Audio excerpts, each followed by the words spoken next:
ನಮಸ್ಕಾರ ಸ್ನೇಹಿತರೆ, ಎಲ್ರಿಗೂ ನಮ್ಮ ವಿಡಿಯೋಗೆ ಸ್ವಾಗತ ಕೊಡ್ತಾ ಲೈಕ್ ಮಾಡದೆ ವಿಡಿಯೋ ಸ್ಟಾರ್ಟ್ ಮಾಡೋಣ.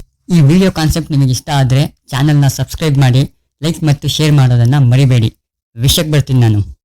ನೀವೆಲ್ಲ ಸಾಮಾನ್ಯವಾಗಿ ಬಹುತೇಕ ದೊಡ್ಡ ದೊಡ್ಡ ವೇದಿಕೆಗಳಲ್ಲಿ, ಸಭೆ ಸಮಾರಂಭಗಳಲ್ಲಿ ಪ್ರಭಾವಿಗಳು, ರಾಜಕೀಯ ಗಣ್ಯರು, ಪ್ರಬುದ್ಧರು ರೈತರ ಪರವಾಗಿ ರೈತರನ್ನು ಉತ್ತೇಜಿಸುವ ಮಾತುಗಳನ್ನು ಆಡುತ್ತಾರೆ.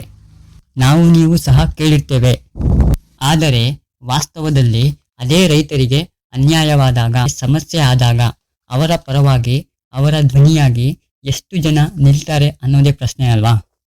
ಇಂತಹ ಹಲವಾರು ಸಮಸ್ಯೆಗಳಲ್ಲಿ ಒಂದು ತುಂಬಾ ಸೂಕ್ಷ್ಮವಾದ ವಿಚಾರವನ್ನು ಈ ವಿಡಿಯೋ ಮೂಲಕ ತಮ್ಮ ಗಮನಕ್ಕೆ ತರುವ ಪ್ರಯತ್ನ ಮಾಡುತ್ತಿದ್ದೇನೆ. ತಮಗೆಲ್ಲ ತಿಳಿದಿರುವ ಹಾಗೆ ಜೂನ್ ಮೊದಲನೇ ವಾರ ಅಥವಾ ಎರಡನೇ ವಾರದಲ್ಲಿ ಮುಂಗಾರು ಮಳೆ ಆರಂಭವಾಗುತ್ತೆ. ಪ್ರಸ್ತುತ ಈ ವರ್ಷದಲ್ಲಿ ಜೂನ್ ತಿಂಗಳಲ್ಲಿ ಸಾಧಾರಣ ಮಳೆ ಆಗಿದ್ದರಿಂದ ರೈತರು ಹೆಚ್ಚಾಗಿ ಮುಸುಕಿನ ಜೋಳ ಅಂದರೆ ಮೆಕ್ಕೆಜೋಳ, ಹುರುಳಿ, ಅಲಸಂದಿ ಬಿತ್ತನೆ ಮಾಡಿದ್ದರು. ಅದರಲ್ಲೂ ಮುಖ್ಯವಾಗಿ ಮುಸುಕಿನ ಜೋಳ ಹೊಲ ಮತ್ತು ಗದ್ದೆಗಳಲ್ಲಿ ಬಿತ್ತನೆ ಮಾಡಿದ್ದರು. ಸಾಮಾನ್ಯವಾಗಿ ಮುಸುಕಿನ ಜೋಳದ ಬಿತ್ತನೆ ಬೀಜವನ್ನು ಅಂದರೆ ಜೋಳದ ಬಿತ್ತನೆ ಬೀಜ ರೈತರು ಕೃಷಿ ಇಲಾಖೆಯಿಂದ ಅಥವಾ ರೈತ ಸಂಪರ್ಕ ಕೇಂದ್ರದಿಂದ ಖರೀದಿ ಮಾಡ್ತಾರೆ. ಕಾರಣ ಅಗ್ಗದ ಬೆಲೆಗೆ ಅಂದರೆ ಕಡಿಮೆ ಬೆಲೆಗೆ ಗುಣಮಟ್ಟದ ಬೀಜ ಸಿಗುತ್ತದೆ ಎಂಬ ನಂಬಿಕೆಯಿಂದ ರೈತರು ಕೃಷಿ ಇಲಾಖೆಯಿಂದ ಮೆಕ್ಕೆಜೋಳವನ್ನು ಖರೀದಿ ಮಾಡುವಾಗ ಪಾಣಿ, RTC, ಆಧಾರ್ ಕಾರ್ಡನ್ನು ಸಂಬಂಧಿಸಿದ ಕೃಷಿ ಅಧಿಕಾರಿಗಳಿಗೆ ನೀಡಿ ಸರ್ಕಾರ ನಿಗದಿಪಡಿಸಿರುವ ಹಣವನ್ನು ಪಾವತಿ ಮಾಡಿ ಬಿತ್ತನೆ ಬೀಜವನ್ನು ಖರೀದಿ ಮಾಡುತ್ತಾರೆ. ಕೃಷಿ ಅಧಿಕಾರಿಗಳು ರೈತರು ನೀಡಿರುವ ದಾಖಲೆಗಳನ್ನು ಫ್ರೂಟ್ ID ಸಹಾಯದಿಂದ ಪರಿಶೀಲನೆ ಮಾಡಿ ಬಿತ್ತನೆ ಜೋಳದ ಮಾಹಿತಿಯನ್ನು ಅಪ್ಲೋಡ್ ಮಾಡಿ ರೈತರಿಗೆ ಬಿತ್ತನೆ ಬೀಜವನ್ನು ನೀಡುತ್ತಾರೆ.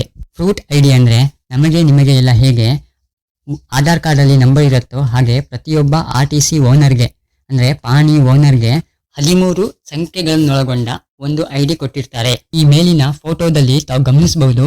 ಇಲ್ಲಿ ಫ್ರೂಟ್ ID ಕೃಷಿ ಇಲಾಖೆಯವರು ತಮ್ಮ ವೆಬ್ಸೈಟಲ್ಲಿ ಎಂಟರ್ ಮಾಡಿದಾಗ ರೈತನ ಹೆಸರು, survey number, RTC details, bank details, mobile number, ಇತರೆ ಮಾಹಿತಿಯನ್ನು ಅದು ತೋರಿಸುತ್ತದೆ. ಹೀಗೆ ರೈತರು ಕೃಷಿ ಇಲಾಖೆಯಲ್ಲಿ ಖರೀದಿ ಮಾಡಿರುವ ಬಿತ್ತನೆ ಬೀಜವನ್ನು ತಮ್ಮ ಹೊಲ ಮತ್ತು ಗದ್ದೆಗಳಲ್ಲಿ ಬಿತ್ತನೆ ಮಾಡುತ್ತಾರೆ.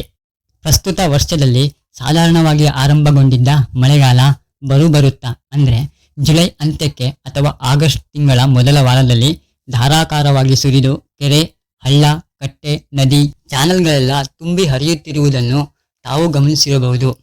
ಧಾರಾಕಾರವಾಗಿ ಸುರಿದ ಮಳೆಯಿಂದ ಈಗಾಗಲೇ ಬೆಳೆದು ಒಂದು ಹಂತಕ್ಕೆ ನಿಂತಿರುವ ಮುಸುಕಿನ ಜೋಳದ ಬೆಳೆಗಳು ಶೀತ ಹಿಡಿದು ಬೂದು ಬಣ್ಣಕ್ಕೆ ತಿರುಗಿ ನಾಶವಾಗುತ್ತಿದೆ.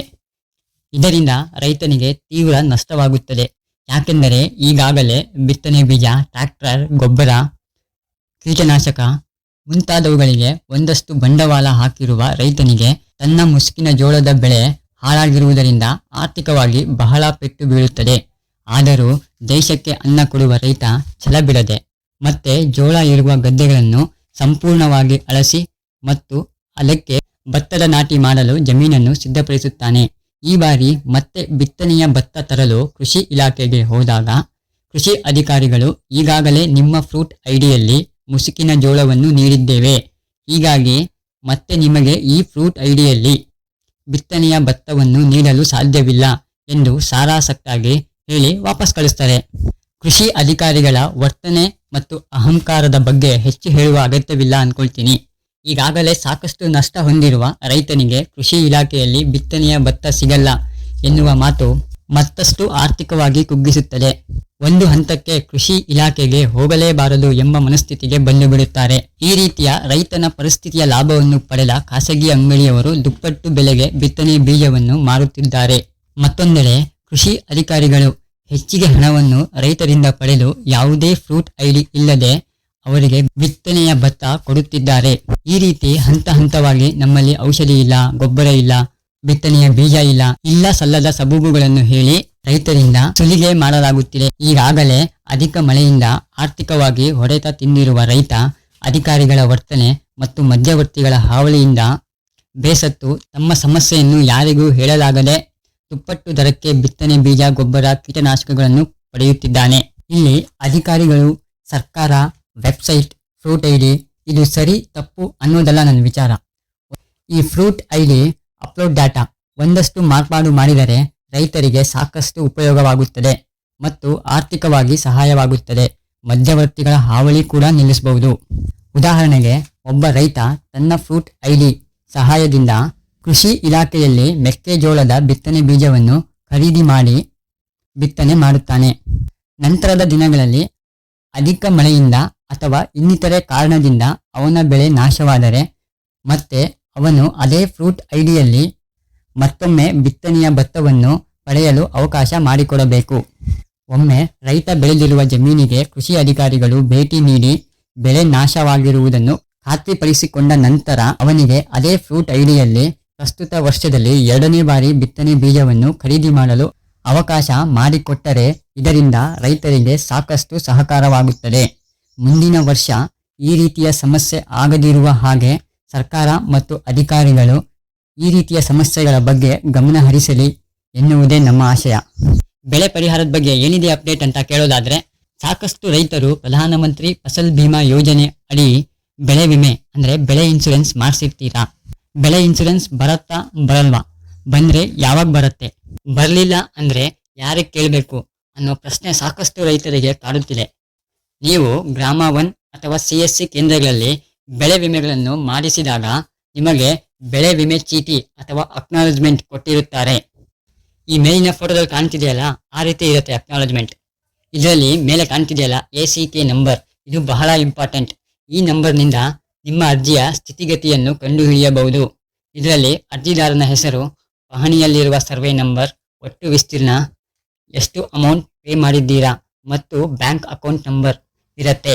ಇದನ್ನು ಒಮ್ಮೆ ಸರಿಯಾಗಿದೆಯಾ ಎಂದು ನೋಡಿಕೊಂಡು ಓರಿಯೆಂಟಲ್ ಇನ್ಶೂರೆನ್ಸ್ ಕಂಪನಿಯ 180042566678 ಈ ನಂಬರ್ಗೆ ಕಾಲ್ ಮಾಡಿ.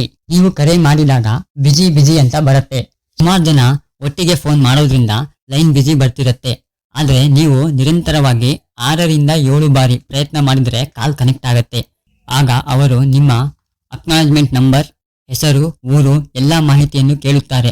ನಂತರ ಅವರು ನಿಮ್ಮ ಎಲ್ಲ ವಿವರಗಳನ್ನು ದಾಖಲಿಸಿಕೊಂಡು 8ರಿಂದ 9 ದಿನಗಳ ಒಳಗಾಗಿ ನಿಮ್ಮ ಬೆಳೆ ಹಾನಿಯಾಗಿರುವ ಜಮೀನಿಗೆ ಇನ್ಶೂರೆನ್ಸ್ ಕಂಪನಿಯ ಸಿಬ್ಬಂದಿಗಳು ಭೇಟಿ ನೀಡಿ ಶೇಕಡ ಎಷ್ಟು ಪ್ರಮಾಣದಲ್ಲಿ ನಿಮಗೆ ಬೆಳೆ ಹಾನಿ ಉಂಟಾಗಿದೆ ಎಂದು ಒಂದು ರಿಪೋರ್ಟ್ ತಯಾರಿಸಿ ನಿಮ್ಮ ಸಹಿಯನ್ನು ಪಡೆದು ಇನ್ಶೂರೆನ್ಸ್ ಕಂಪನಿಗೆ ರಿಪೋರ್ಟನ್ನು ಸಲ್ಲಿಸುತ್ತಾರೆ. ಈ ರಿಪೋರ್ಟ್ ಸಲ್ಲಿಸಿದ ಕೆಲವು ದಿನಗಳಲ್ಲಿ ನಿಮ್ಮ ಖಾತೆಗೆ ಬೆಳೆ ನಷ್ಟದ ಪರಿಹಾರ ಬರುತ್ತದೆ. ಹೀಗಾಗಿ ಲೇಟ್ ಮಾಡದೆ ಈ ನಂಬರ್ಗೆ ಕಾಲ್ ಮಾಡಿ ಮತ್ತು ಬೆಳೆ ಪರಿಹಾರವನ್ನು ಪಡೆದುಕೊಳ್ಳಿ.